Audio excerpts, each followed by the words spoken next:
Good morning students. Myself doctor Vishal Tiwari. और आज का जो हमारा वीडियो का टॉपिक है वो है राजपूतों की जीवन पद्धति। अब तक हमने अनेक राजाओं के बारे में पढ़ा कि वो किस तरह से रहा करते थे, और राजस्थान में रहने वाली जो जाति है विशेषतः वो राजपूत ही कहलाते थे। ठीक है, ऐसा नहीं कि और अन्य जातियाँ नहीं रहती, लेकिन मोस्टली राजपूत राजस्थान में प्रधान रूप से रहे हैं, और उनके अपने अपने जो संस्कृतियाँ रही हैं जीवन के जीने की। ठीक है, और उनकी जो राजपूतों की जो जीवन पद्धति, आदर्श एवं मान्यताएं हैं सदैव प्रेरणादायी रही हैं। ठीक है, और अगर हम बात करें राजपूतों के घरानों के वैवाहिक संबंधों का, तो वो प्राय एक दूसरे से संबंध हुआ करते थे, परस्पर जुड़े हुए होते थे। और जो आपस में जुड़े हुए होने के कारण उनमें बहुत कम ही थोड़ा जो उनकी जो जीवन पद्धति है, आदर्श या फिर रीति रिवाज हैं, उनमें बहुत कम अंतर हुआ करता था। अधिकतर वो सब समान हुआ करते थे। हिंदू धर्म और संस्कृति की रक्षा में राजपूतों की भूमिका बहुत महत्वपूर्ण और प्रशंसनीय रही है। महाभारत में राजपूतों के लिए कहा गया है कि युद्ध में शत्रुओं को क्षति पहुंचाना ही जिसकी जीविका है, और स्त्री और साधु पुरुषों पर समभाव रखता है, वही क्षत्रिय है, यानी कि वही राजपूत है।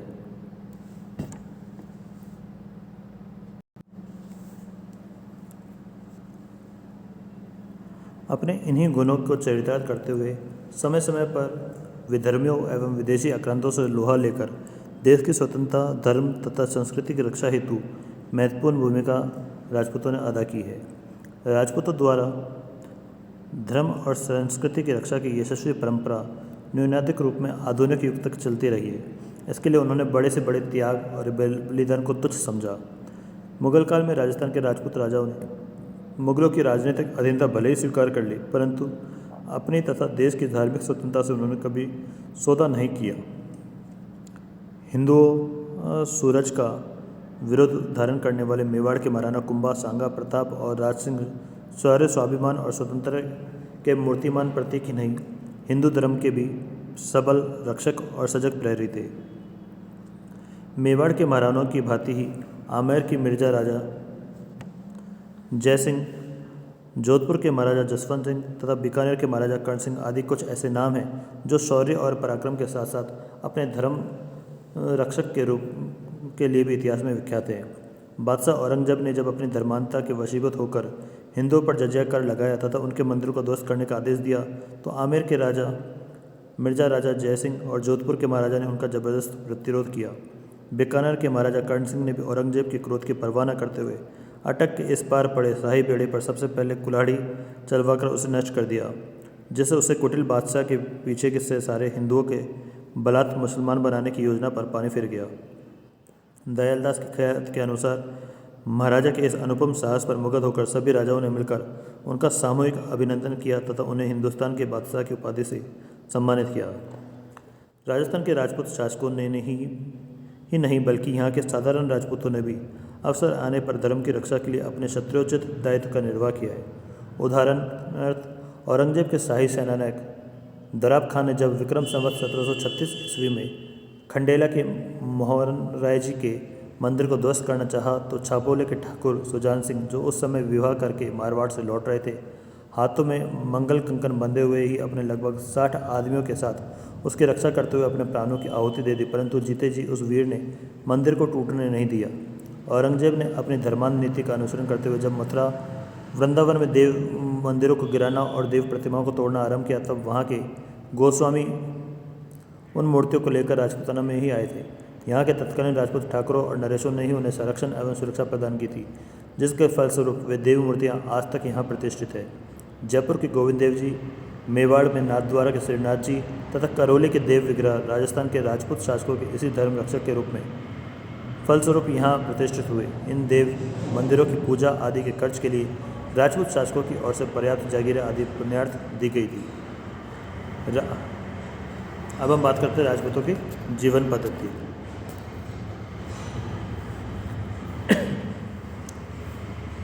जीवन पद्धति का संबंध मनोगत संस्कारों से है, जो यद्यपि भावों और विचारों के रूप में अमूर्त होते हैं, तथापि वे व्यक्ति के संभाषण और आचरण के रूप में अभिव्यक्त होते हैं।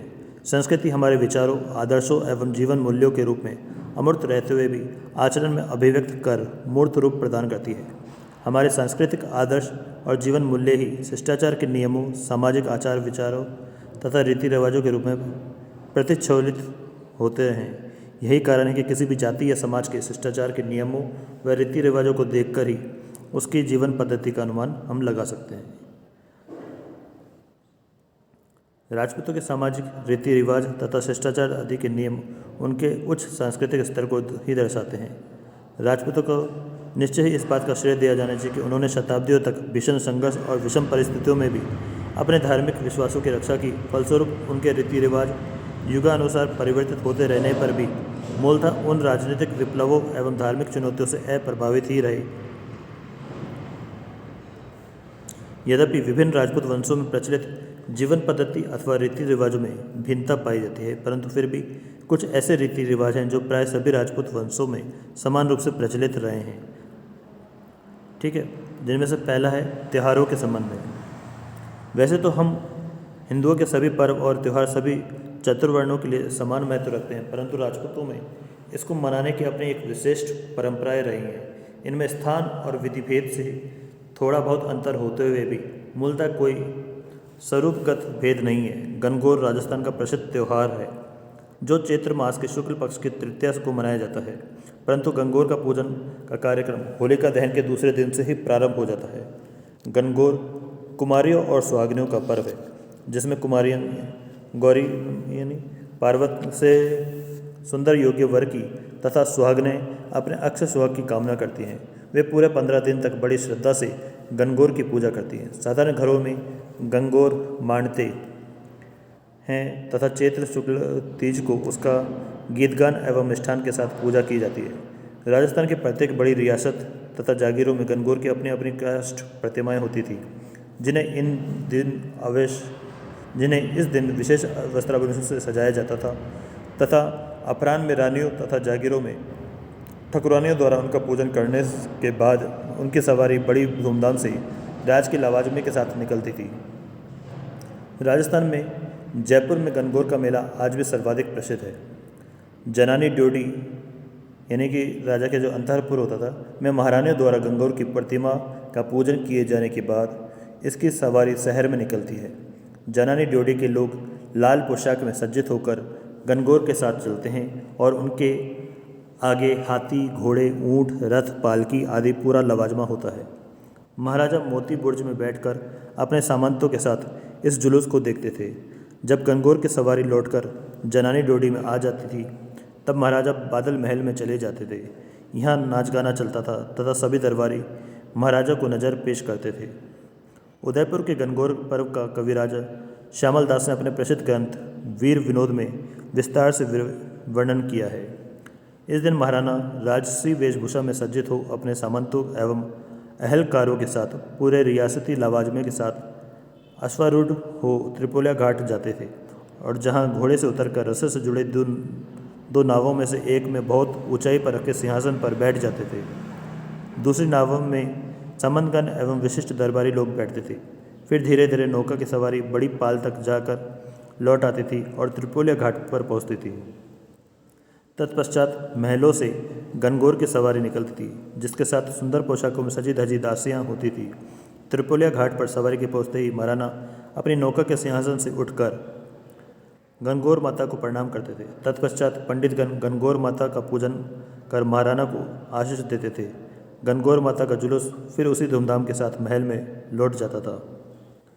इसी भांति राजस्थान की अन्य रियासतों जैसे जोधपुर, बीकानेर, किशनगढ़ आदि में भी गणगौर बड़ी धूमधाम के साथ मनाया जाता था, परंतु बूंदी में महाराजा बुद्ध सिंह हाड़ा के समय 18वीं शताब्दी से ही गणगौर का त्यौहार मनाया जाना बंद कर दिया था, क्योंकि इस दिन बुद्ध सिंह का छोटा भाई जोत सिंह गंगोर सहित जैतसर तालाब में डूबकर मर गया था। इसी प्रसंग में यह भी उल्लेख है कि उदयपुर में चैत्र शुक्ल तीज से विशाख कृष्ण तीज तक घीघा गणगौर का त्यौहार भी इसी प्रकार मनाया जाता था। गणगौर के अवसर पर कभी कभी मनचले और साहसी राजपूत युवक दूसरी जगह की गणगौर लूट कर ले आने में अपनी शान और बहादुरी समझते थे। रियासतों की भांति जागीरी ठिकानों में भी गणगौर की सवारी परंपरागत धूमधाम से निकलती थी। जागीरों में प्राय घोड़े और ऊंट दौड़ाने की प्रतियोगिता होती थी। इन प्रतियोगिताओं में राजपूत युवक घुड़सवारी की कला का विलक्षण प्रदर्शन करते थे। वस्तुतः गणगौर का त्यौहार राजस्थान में राजपूत जाति में और राजपूत शासकों में बहुत बड़ा एवं महत्वपूर्ण त्यौहार माना जाता था। चैत्र शुक्ल नवमी भगवान राम के जन्मोत्सव का पर्व है। उदयपुर में रामनवमी के पर्व पर राजकीय तोपखाने से फायर होता था तथा मंदिरों में भजन कीर्तन आदि का आयोजन होता था।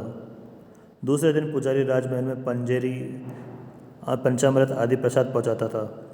जयपुर में चंद्रमहल के पास स्थित सीताराम द्वारा मंदिर में हवन पूजन होता था तथा महाराजा वहां आकर दर्शन करते थे। इस दिन प्रत्येक धर्म प्राण व्यक्ति व्रत रखता था। इसी प्रकार राजस्थान के राजपूत घरानों में अक्षय तृतीया यानी आखा तीज का विशेष महत्व था। मारवाड़ में इस दिन सामूहिक रूप से अमल पान की परंपरा थी, जिसे अमल गालना कहते हैं। इस अवसर पर उदयपुर के महाराणा जगनिवास महल में गोठ करते थे। पहले आखा तीज पर उपस्थित सामंतों आदि के जामों और अंगरखियों के केवल केसर के रंग में रंगने का रिवाज था, परंतु महाराणा सज्जन सिंह ने उसके बजाय केसर कुसुम्बे से उन्हें वासंती रंग में रंगने का रिवाज चल पड़ा था। दिन के जलसे के बाद सायंकाल महाराणा अपने सामंतों के साथ जुलूसी नौका पर सवार होकर तालाब की सैर करते थे। इस अवसर पर मारवाड़ में भी महाराज की ओर से दावत दी जाती थी, जिसमें वे अपने सभी सामंतों के साथ बैठकर भोजन करते थे। सभी सामंतों की पद मर्यादा के अनुसार बैठने के स्थान नियत होते थे। सर्वप्रथम लापसी परोसने का रिवाज था। राजस्थान में श्रावण शुक्ल तृतीया यानी तीज के त्यौहार के नाम से विख्यात है, जो गणगौर के समान ही राजस्थान का प्रमुख सांस्कृतिक पर्व है। जयपुर में श्रावण सुदी तीज को यह पर्व मनाया जाता है। जयपुर में तीज की सवारी सर्वाधिक भव्य होती है, जिसे देखने के लिए कोने कोने से लाखों की संख्या में लोग आते हैं। शहर के कई बैंडों और राजस्थानी वेशभूषा में सजे अनेक हाथी घोड़ों की सवारी निकलती है। इसके बाद दिखाई देती है तीज माता। किसी कुशल चितेरे द्वारा बनाई गई ये तीज माता सचमुच एक सजीव मूर्ति नजर आती है। जुलूस में राजस्थानी लोकगीतों की गूंज सुनाई देती है। कर्नल टॉड के अनुसार इस अवसर पर लाल वस्त्र पहने हुए होते थे तथा महाराजा अपने सामंतों आदि को इस रंग के कपड़े भेंट करते थे। उदयपुर में भी तीज का पर्व हर्षोल्लास से मनाया जाता था। महाराणा जगनिवास महल में गोठ करते थे, जहाँ वैश्याएं रंगीन रस्सी के झूलों पर झूलती और गीत गाती थी। शाम को जुलूस के साथ नाव में सैर करते हुए या तो हाथी घोड़े पर सवार हो बाजार होते हुए महलों में चले जाते थे, वरना तामझाम में बैठकर सीधे महलों में आ जाते थे। जोधपुर में भी तीज के पर्व पर महाराजा अपने सामंतों एवं मुतसद्दियों को गुलाबी रंग की पोशाक देते थे तथा गिरदी कोट में घोड़े दौड़ाए जाते थे। श्रावण शुक्ल तृतीया को छोटी तीज तथा भाद्रपद के कृष्ण पक्ष की तृतीया को कजली तीज या बड़ी तीज कहते हैं। कुछ रजवाड़ों में तो मुख्य तीजोत्सव इसी कजली तीज को मनाया जाता था। इस तीज पर सुहागिन औरतें अपने प्रवासी प्रियतम से मिलन की आकांक्षा रखती है। इसीलिए राजस्थान के राजपूतों में यह मान्य परंपरा रही है कि इस पर्व पर शासक अपने सामंतों का घर जाने की विशेष रूप से छुट्टी दी जाती थी। इस अवसर पर झूला झूलने की प्रथा है। झूला झूलते समय राजपूत घरानों में एक रीति प्रचलित थी। राजपूत महिलाएं अपने पति का नाम नहीं लिया करती थी, परंतु तीज के दिन झूला झूलते समय उनकी हमउम्र सखियों द्वारा उनसे हठपूर्वक पति का नाम लिवाया जाता था, जिसे वे सीधे ना कहकर पद अथवा किसी दोहे के रूप में बड़े अनूठे अंदाज में कह देती थी, जो सभी का मनोरंजन करता था।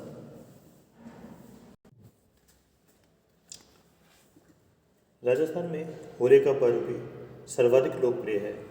होली का पर्व फाल्गुन शुक्ल पूर्णिमा को मनाया जाता है। वस्तुतः ऋतु परिवर्तन और रबी की फसल की कटाई से इस अवसर पर जनमानस उल्लास से प्रेरित होकर मनोरंजन के लिए उत्साही हो जाता था। इस दिन शासक हाथी पर सवार होकर सवारी निकालते थे और स्त्रियां घरों की छतों पर खड़ी होकर गीत गाती थी।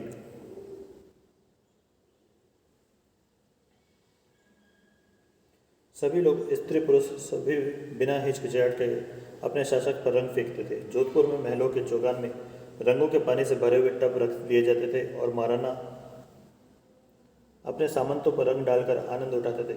यही व्यवस्था अंतःपुर में की जाती थी, जहां महाराजा अपनी रानियों के साथ होली खेलते थे। तत्पश्चात शानदार भोज का आयोजन होता था, जिसमें सभी प्रतिष्ठित व्यक्तियों को शामिल किया जाता था। शाम को औपचारिक दरबार लगता था। सामंत एवं अधिकारीगण महाराज को भेंट व नजर देते थे।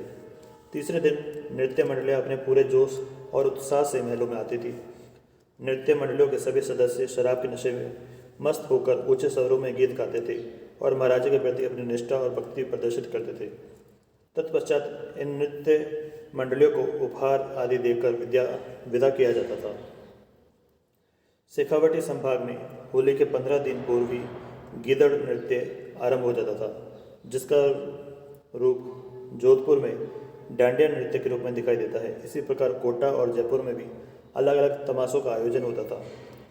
जागीर क्षेत्रों में भी अपने अपने राज्यों के अनुरूप यह पर्व मनाया जाता था। इस अवसर पर केवल राजपूत ही नहीं बल्कि सभी तबके के व्यक्ति एक दूसरे से मिलते थे। धार्मिक सहिष्णुता का ऐसा अनुपम उदाहरण अन्यत्र दुर्लभ है। राजस्थान में शौर्य की प्रमुखता के कारण दशहरा का पर्व का विशेष महत्व था। यह विशेषकर क्षत्रियों का त्यौहार है, जिसे दुर्ग स्थापना व दुर्गाष्टमी और नवरात्रि से भी जोड़ दिया गया है। दुर्ग स्थापना से 9 दिन तक देवी दुर्गा की पूजा अर्चना की जाती है तथा इस दिन भैंसे या बकरे की बलि दी जाती थी। दुर्गा योद्धाओं की देवी मानी जाती थी, अतः क्षत्रिय योद्धा दुर्गा की रुद्रानी, महाकाली और चंडिका के रूप में पूजा करते थे। नवरात्रि में 9 दिन तक सप्तशती का पाठ किया जाता था। नवरात्रि के प्रथम दिन मिट्टी के पात्र में ज्वारा बोए जाते थे और उनकी पूजा की जाती थी। 8वें दिन 9 कुंवारी कन्याओं की, जो देवी दुर्गा के प्रतिस्वरूप होती थी, पूजा अर्चना की जाती थी। 9वें दिन हवन किया जाता था तथा भोज आदि के साथ नवरात्रि का उत्सव समाप्त होता था। दुर्गा की प्रतिमा का और ज्वारा के पात्र नृत्य गान के साथ इसी जलाशय में विसर्जित किए जाते थे।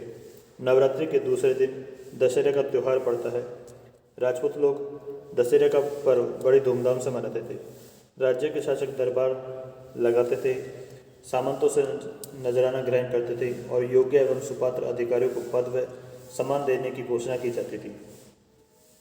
उदयपुर में सामंतगण महाराणा के प्रति अपनी निष्ठा प्रकट करने हेतु स्वयं आते थे। महाराणा सामंतों की जमीयत का निरीक्षण करता था। इस दिन रोशनी की जाती थी तथा आतिशबाजी का भी आयोजन होता था। प्रसिद्ध विद्वान आर.सी. दत्त के अनुसार इस अवसर पर राजपूत तलवार की पूजा करते थे। दशहरे के अवसर पर सुअर का शिकार, भैंसों की दौड़, बलिदान, अस्त्र शस्त्र पूजन, हवन, खेजड़ी पूजन, दरबारों का लगना, भेंट, नजर, निचरावर, टीका दौड़ आदि कार्यक्रमों का विधिवत आयोजन शक्ति प्रदर्शन के प्रतीक थे। राजपूतों संस्कृति में ऐसा भी पर्व है जिनमें धर्म के परिधि में विज्ञान और लोक जीवन की पूरी झांकी निहित है।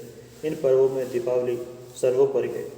जालोर अभिलेख 1211 ईस्वी में और अमर काव्य से ज्ञात होता है कि इस दिन मंदिरों, राजमहलों, गलियों, बाजारों और घरों में अत्यंत ही आकर्षक ढंग से रोशनी की जाती थी। राज्य में रोशनी करने के लिए राजकीय खजाने से दिल खोलकर धन खर्च किया जाता था। मिठाइयों और उपहारों का आदान प्रदान होता था। राज्य के शासक अपने राज्य में दरबार का आयोजन करते थे, नजराना ग्रहण करते थे तथा अपने अधिकारियों से जिलों का राजस्व प्राप्त करते थे। राज्य की ओर से कर्मचारियों को नियुक्तियां एवं पदोन्नतियां प्रदान की जाती थी।